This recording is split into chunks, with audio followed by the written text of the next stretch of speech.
What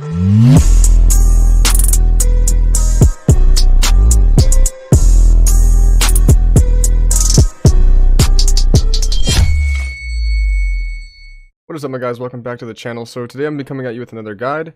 So this guide's basically just gonna be how to get started and what you should do when you first get on Novea to get yourself going in the right direction.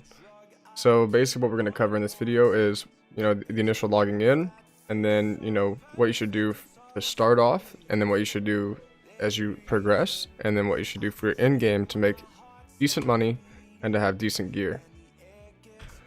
Alright guys, so the first thing you want to do just to get started, and my recommendation is just start off with thieving. It doesn't take very long, maybe like 30 minutes to get 55, and once you get 55 you start with the man here. After the man you go to the stalls here. Once you get 55 you head to Ardon and pickpocket the Arty Knights. You get about 3 million gold per hour.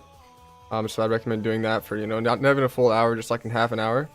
And after that, if you do feel like buying some starter items, you can head over here to Sigmund the Merchant. Buy whatever basic items you need. As you guys can see, it has the price there. You have pretty much everything from basic, your teleports, your amulets, your basic combat gear, all the way down to your skilling supplies, runes, magic stuff, and things of that nature. And then once you do select that or whatever, you can start training your combat one of two ways, and which I'll show you both. Alright guys, so the first method is going to be sand crabs. You can AFK this, and I mean, you don't really have to do anything, just kind of make sure that they're still hitting you every once in a while periodically. So the way you're going to get there is you're going to go to monsters, then you want to go to beginner, and then right under rock crabs there's a sand crabs teleport. So you're going to hit the teleport and you want to run east down the shoreline until you see the sand crabs here.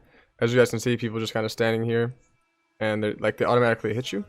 So from there you can pretty much just train whatever you want to do, and they usually hit you for about, I'd say 5 to 10 minutes before you actually have to run away, and then reset them so they hit you some more. But it's pretty easy to AFK. All you have to do is just watch it. If you want to watch Netflix or something like that, or chill or AFK, it doesn't matter what you want to do. It's easy combat XP. So this also works with like range and magic as well. So if you do feel like training those AFK like that, or just splashing on some crabs, it doesn't matter. Just get one and splash on them. They don't really hit you, so not really a big deal on worrying about dying if you're AFKing. So let's go on to method 2 now. Alright dude, so method 2 is going to be Slayer. So Slayer is nice if you're at low level and you haven't really started doing Slayer yet, or training your combat. You can do both of these at the same time. You do get extra XP on the wilderness, so if you do feel like getting extra XP for Slayer and combat, kind of leveling those up fast, and then you want to switch to doing Slayer outside of the wilderness, this is the route for you. I did this on my Iron Man. I got pretty decent stats pretty quick. So basically what you want to do is come to Crystalia. It's the witch at home, and basically you'll talk to her and act like right click for assignment, and then she'll tell you whatever you want to slay. Do you want a wilderness task or not? And then it's like, yeah, and then like what level of a task you want, easy, medium, hard. So normally I just stick to easy and medium and just go out in there in the wilderness and kill whatever monster she gives you. She has some pretty good rewards too, so if you trade her you can get pretty much obviously the basic Slayer shop. Don't forget to buy her enchanted gem. And then for the rewards, we have all this cool stuff. The Slayer helmet at 400 points, so this will progressively help your account in the long run. So I do recommend just doing Slayer to start. Unless you just want to AFK your combat stats and really don't have any goals, just leveling your Slayer. But I do recommend leveling your combat and Slayer together. That way you get a decent Slayer level and a decent combat level when you're done with everything. So that's 2 ways you can level your combat and get decent money while doing it, because Slayer does drop money caskets, which can yield anywhere from like 3 to 5k to 100k if you get a giant one. Giant ones are generally dropped from like bosses and stuff like that. Anyway guys, let's go ahead into some other stuff. One thing to keep in mind though, when you are doing Slayer and just kind of getting started on this server, the economy is really nice. As you guys can see, like it's the prices are not really inflated. Like we're here at home, as you guys can see, people are selling and buying for reasonable prices. So you got to expect that gold is going to be slow, so just kind of expect that. But doing what the methods I'm giving you is the quickest way to get your whip and some basic PVM gear. So now I'm going to go and show you guys how you can get some other items that don't really take any money to get. Alright guys, so at the Warriors Guild, there's a shop that you can trade Shinomi or whatever his name is, and you can buy pretty much all your Void and then your Barbarian Assault items here as well. As you guys can see, the torso is 1.5k tokens, which is a replacement for BCP, which is nice because BCP is like I'd say like I want to say 25 mil right now.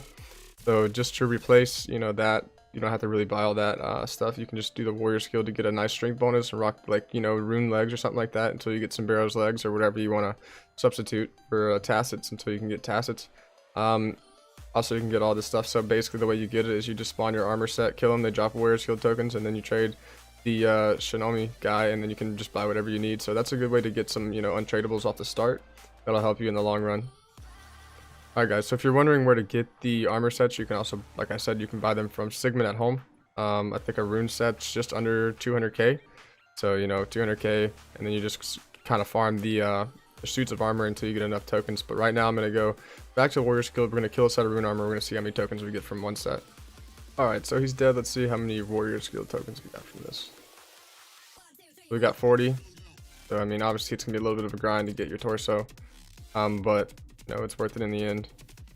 Alright guys, so say now you want to grind out your defender once you've either before or after you've gotten your torso or whatever items you want to get from down there. The next thing you want to do is get, you know, over 100 tokens, and then because that's the only way you can get into the doors upstairs, and you can kill the Cyclopses, which drop defenders. So you start here from like bronze to rune, and then outside I'll show you there's a spot that you can go underground to farm the dragon defender. Keep in mind that this is a grind. The drop rates are iffy sometimes, so you know, just like anytime you're gonna get a defender, it's kind of a grind to get it. Anyway guys, let's go to the spot where you actually get the dragon defender now. Alright guys, so here we are out back of the warrior skill. As you guys can see, the bank is right here. So there's a little door over here on the minimap. As you can see where my cursor is, and you just run down here to this little ladder, climb down the ladder. Once you're down the ladder, you can go in here, and then you also need 100 tokens to get in that door, I'm pretty sure as well. I mean, I just have 100, so I'm not sure. As soon as you walk in, it took 10 away. So basically these Cyclopses will drop your dragon defender, and that's how you're gonna get your dragon defender as well as your torso. So let's move on to something else. Alright my dude, so say you know you got all the things that I've mentioned in the video. You know, you've been grinding it out and you did accomplish that, and now you're wanting to get into like beginner bossing and making a little cash. So my favorite boss to do is Zulrah. I have a guide on my channel for that if you're wanting to learn how to do Zulrah. But Zulrah is a great boss to get started on. It doesn't really take, you know, too much gear to get started on. I've done him literally in blue dragon hide with Mystic using Blitz on him. So I mean, you can do that. So you can get blowpipes from there, you can get serve helmets from there, basic, you know, starter gear to do a lot of the other bosses. So once you do that, I mean, you can do like Vorkath. I also have a guide on Vorkath. Is more just for like, you know, if you want a cool little pet, or you know, you want to get like your DFS or something like that while getting bones for prayer. It's a really good way. I mean, to do this boss, I recommend just having at least a blowpipe. So Zulrah would be a prerequisite for Vorkath. Also, blowpipes can be sold for like 20 mil. You can get Magic Fang, stuff like that. Serp helmets go from anywhere from like 10 to 14 mil from what I've been seeing. But I would definitely keep your first Serp helm just because it's, you know, got strength bonus and stuff like that. One of the best in slot for the max strength set. And then from there, you can pretty much just go along and do whatever you need to do. But Zulrah to Vorkath, Zulrah just for, you know, your startup gear once you get a BP, and then Vorkath for superior dragon bones because they do give a lot of XP. And then, you know, depending on if the wilderness is, you know, got a lot of people in it or not, you can take your bones to the Chaos Altar, and you can get, you know, that bonus XP in the wildy as well to level your prayer. And it also drops some pretty good other stuff like for crafting and stuff like that. Along with Zulrah, Zulrah drops a lot of seeds for farming, herbs for like herb lore. It's really nice. So make sure you do these two bosses just to kind of start out with. And then as your Slayer level goes up, you can do more like the Lizard Shamans for like D-Warhammers and stuff like that. And then Corp and stuff like that. But I wouldn't recommend trying to solo Corp. I'm going to see if it's possible. If it is, I'll make a guide on it. But anyway, guys, I hope you enjoy like this part of it. We'll move into skilling now, and then the video should be done. So I hope you guys take what you can out of this, and yeah. Alright guys, so we'll take our focus off of combat for a second, and we'll go into actually how to level your skills up. So so when you want to skill right, obviously you buy everything you need from Sigmund the Merchant. You can train your crafting without even doing anything. You can just simply buy leather, needle, and thread, and then train your crafting up a little bit like that. But as other skills go, you need to come to the to get to the skilling areas, I should say. Basically, go to the Nevaeh Wizard, teleports to skilling, and then you have all the different tabs which you can train. So you have all the rooftop agility courses, you have the crafting, basically you have the flax field, the oven, and you have fishing. You can fish at all these different locations. Hunter, you know, you have all the different hunter locations. Mining, you know, all the places that you could need to mine at. And thieving, you can, you know, go wherever these teleports will take you. So obviously it's not too hard to get started with skilling or to get really going in Novea, and the XP rates are decent, so it's like, you know, it's not too easy, and it's, you know, not too hard to level up, so it's a nice little grind. It's that nice, like, in the middle. Like some places it's really easy to level up, some it's super hard to level up. Well, this is kind of like right in the middle. It's a decent little grind. So anyway, guys, I know that was kind of short, sweet, and to the point, but I hope this guide helps you guys get started on Novea, and I hope to see you around in game. Feel free, if you're in game, you have any questions, just send me a message and I'll try to help you to the best of my ability. But until next time, guys, I'll see ya.